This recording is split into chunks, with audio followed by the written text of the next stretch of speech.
बार भी राम का नाम निकल गया तो समझ लीजिए आपका जीवन धन्य अति धन्य हो गया। दो भाई थे एक ग्राम में, एक कर्मवीर और एक धर्मवीर। तो कर्मवीर नास्तिक था, वह ब्राह्मणों की, संतों की, किसी की सेवा नहीं करता था और ना इन सब बातों में विश्वास रखता था। लेकिन जो धर्मवीर था वह बड़ी संतों की सेवा करे, भगवान का भजन करे और नित्य प्रति ब्राह्मणों को भोजन कराए अपने घर में। लेकिन कर्मवीर इन सब बातों को नहीं मानता। एक बार साधु संत आए उसके घर में। कर्मवीर कहीं बाहर गया था, उसके घर में ब्राह्मण और संत तो हमेशा आते, लेकिन जब कर्मवीर को पता चलता कि इसने ब्राह्मणों को बुलाया है, संतों को बुलाया, तो वह घर ही नहीं आता था। ऐसा नहीं है कि मना करता था, सामने ही नहीं आता था। जो काम वह नहीं करता था तो उसको देखता भी नहीं था। तो भाई बड़ा दुखी था कि हर कार्य करता है, घर के सारे कार्य करता है, लेकिन भगवान का भजन कभी नहीं करता।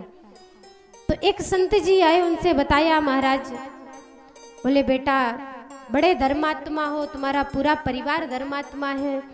कहा महाराज पूरा परिवार तो नहीं है, हमारा एक भाई है कर्मवीर, वह संतों को ब्राह्मणों को बिल्कुल नहीं मानता। तो संत भी हटीले होते हैं। तो कहा महाराज उससे मिलवा। बोले महाराज उसको भनक भी लग गई ना कि आप घर पधारे हैं तो वो आएगा ही नहीं। तो संत ने कहा कि जब तक आएगा नहीं तब तक हम जाएंगे भी नहीं। संत भी हटीले संत थे, बैठ गए। तो शोर शराबा बंद हो गया, शिष्य गढ़ को भेज दिया। संत भगवान ने कहा कि तुम लोग चलो, हम आते हैं पीछे से। संत भगवान के जो शिष्य परिकर था वो पूरा चला गया, संत भगवान घर में ही बैठे। कर्मवीर ने सोचा सारे संत चले गए, चलो अब चला जाए। घर गया, घर में जाकर के देखा, जैसे ही अपने कमरे में पहुंचा तो संत भगवान बैठे हुए थे। देख करके लौटने लगा, संत भगवान ने लपक के पकड़ लिया कि किधर भाग रहा है, इधर को आ। तो कहा महाराज आप हमें क्यों पकड़ रहे हैं, हमें तो आपसे कोई लेना ही देना नहीं है। तो संत ने कहा कि तुम्हें लेना देना नहीं है, लेकिन हमने तुम्हारे घर का अन्न खाया है, इसलिए हमें तो लेना देना है। बोले महाराज आप हमसे क्या चाहते हैं? बोले एक बार राम बोल दे बस, और तुझे जो करना है कर। बोले महाराज बस हम यही नहीं बोलेंगे। बोले इन सब बातों में हमें विश्वास नहीं है। संत ने कहा बड़ा हटीला है। संत ने कहा मान जा, एक बार कोई बात ना है, एक बार राम बोल ले। तो कहा ना है महाराज हम जई बात ना है बोलेंगे। तो कहा कौन बात ना है बोलोगे भाई, जो ही बता दो। बोले जो आप कहो महाराज बस वो ही ना है बोलेंगे। संत ने कहा ये तो जैसा पूछो ऐसे उल्टे ही बोलता है। तो संत ने उसको पटक करके उसके छाती में लात रख ली और गला दबाने लग गए। बोले अब बता, बोल रहा है कि मसक दूं तेरा गला? बोले महाराज आप चाहे कुछ कर लो, हम राम तो बोले ही नहीं सकते। जैसे ही एक बार राम निकला, संत भगवान ने छोड़ दिया। बोले ठीक है जाओ। अब उस कर्मवीर की जब मृत्यु हुई तो वह स्वर्ग में गया। सभी ने पूछा कि भैया तूने बुरे कर्म तो बहुत किए, लेकिन तेरा एक पुण्य है। तो संतों ने कहा था उस संत ने कि यदि तुझसे कोई इस एक राम नाम की कोई कीमत कहे कि क्या कीमत लेना चाहते हो, तो तुम कभी इसकी कीमत नहीं लगाना। तो उसे वह बात याद थी संत की। तो उसने कहा कि महाराज इसकी कीमत कितनी है पहले तो ये बताओ।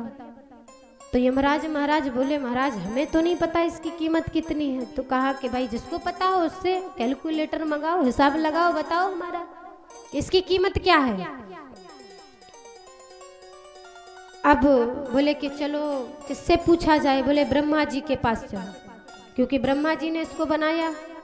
ब्रह्मा जी के पास कहा चलो। बोले हम क्यों जाएं भाई, हिसाब तुम्हें लगाना है, तुम हिसाब लगा के बता दो, हम बता देंगे कि हमें कितना चाहिए इसके बदले में। तो कहा महाराज चलना तो पड़ेगा हिसाब वाले के पास। बोले नहीं हम कहीं नहीं जाएंगे, आप हिसाब पूछ करके आओ। बोले नहीं फिर तुम कह दो कि भाई तुम गलत गणित लगी है तुम्हारी, गलत जोड़ा फिर, इसलिए सामने सामने फैसला हो जाएगा। चलो, बोले हम नहीं जाएंगे। तो कहा कैसे? कहा कि लिवा चलना है तो भाई अपने पालिकी में लेकर के चलो। यमराज महाराज ने पालिकी सजवाई भाई। एक तरफ यमराज महाराज लगे, एक तरफ उनके पास यम के दूत लगे। पालिकी को ढो करके जा रहे हैं कर्म वीर की। पहुंचे ब्रह्मा जी के पास। ब्रह्मा जी से पूछा, महाराज इसने अपने जीवन में एक बार राम का नाम लिया, वो भी इसकी जब जान निकलने वाली थी, जब एक संत ने इसका गला मसका और इसके प्राण निकलने वाले थे, तब इसने कहा कि मैं राम नहीं बोलूंगा। वो भी इसने मन से नहीं कहा कि ठीक है महाराज राम बोल दिया, राम नहीं बोलूंगा।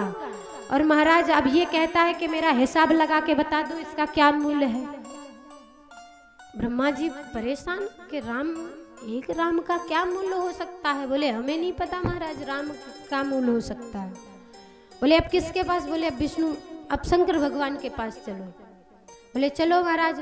बोले हम क्यों जाएं भाई, तुम्हारा हिसाब किताब है, हमें फालतू में घसीटे फिर रहे हो, हम नहीं जाएंगे। बोले जिसको लेवा चलना है तो हमें अपने कंधे में लाद के ले चले। ब्रह्मा जी भी पीछे पालकी में लग गए, ले जा रहे हैं उसको। पहुंचे भोले बाबा के दरबार में। भोले बाबा हंस रहे हैं बैठे बैठे। पूछा कि भोले बाबा बताइए एक राम नाम का मूल्य क्या होता है? भोले बाबा ने कहा ये तो हम भी नहीं बता सकते, राम जी हमारे हृदय में निवास जरूर करते हैं, हम राम जी के भक्त जरूर हैं, लेकिन ये बात तो हम भी नहीं बता सकते कि उस एक बार राम का नाम लेने से उसका मूल्य क्या हो सकता है। बोले महाराज अब क्या हो? बोले अब विष्णु नारायण के पास चला जाए। बोले महाराज अब तो थक गए हैं, पैदल चल लो थोड़ी देर। बोले नहीं भाई हम नहीं जाएंगे, हम काहे को जाए। शंकर भगवान भी लग गए लाइन में। बोले महाराज पालिकी डुबाओ। अब सोचिए उस कर्मवीर की पालिकी में यमराज लगे हैं, ब्रह्मा जी लगे हैं, शंकर जी लगे हैं। विष्णु भगवान के पास पहुंच गए। विष्णु भगवान से पूछा कि एक राम नाम की कीमत क्या है, एक बार राम नाम बोलने की। तो आज पूरी त्रिलोकी में घूम करके आए और आज ब्रह्मा जी विष्णु भगवान के सामने पालकी में उस कर्मवीर को लिए खड़े हैं। इतने में नारद जी आ जाते हैं। कहते हैं उनको खुद पता नहीं है कि एक बार राम बोलने से क्या होता है।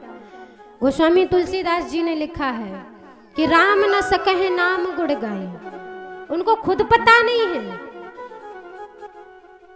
तो कहा महाराज उनको जब खुद पता नहीं है तो वो क्या बताएंगे, लेकिन हम बताए देते हैं।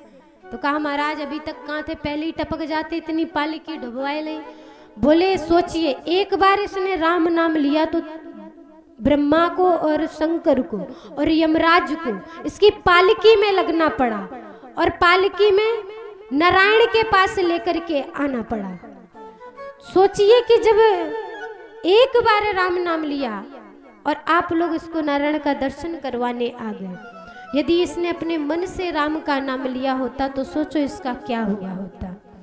तो राम का नाम यही है कि सारे देवता भी एक बार हमारे सामने हमारे गुणों का गान करते हैं कि कितना धन्य है कि अपने मुख से राम का